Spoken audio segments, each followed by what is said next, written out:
What would you do if you found $7,000 on the street? On my way home from work that evening, my eyes caught something unusual by the curb. A small, crumpled envelope, dusty and almost hidden in the shadows. I looked around. The street was empty, just the hum of distant traffic and the glow of streetlights. I bent down, picked it up and peered inside. Stacks of cash, neatly bound, crisp, and shocking. My breath caught. I counted. $5,000. $5,000 just sitting there, waiting to be claimed. I stuffed it back into the envelope, glancing around as if someone might appear, demanding it back. But no one came. My mind whirred with thoughts. Debts, bills, the never-ending worries of a low-wage job. That money could have changed things for me, eased the relentless weight of my financial struggles, maybe even given me a little cushion, a way out of the daily grind. It felt like a lifeline, almost too perfect to resist.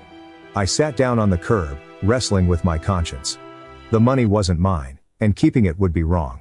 But another thought gnawed at me. Life had never been kind or fair to people like me.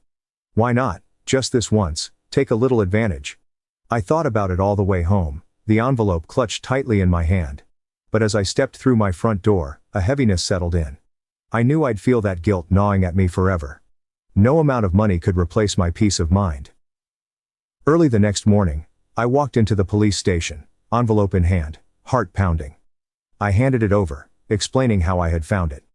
The officer looked at me with a mix of surprise and respect, as though he rarely saw people walk in with lost money, especially not in that amount. Days passed. I returned to my routine, my quiet life, the constant financial stress. I almost began to regret my decision, wondering what good it had done. Then, a few weeks later, I received a letter. It was from the man who had lost the money. In it, he described how he had saved every penny, how he had borrowed from friends and family, pulling together whatever he could. The money was meant to pay for a crucial surgery, one that could save his young daughter's life. He'd been on his way to the hospital when the envelope must have fallen from his pocket, somewhere along his frantic route. In his letter, he wrote about the moment he realized it was gone. The terror, the helplessness, the sheer despair. And then, the relief that had come when the police called, telling him someone had returned it, not a dollar missing.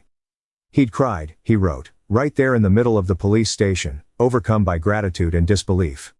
I held the letter in my hands, feeling a rush of emotions, relief, humility, even a little pride. I'd almost kept that money, tempted by my own struggles.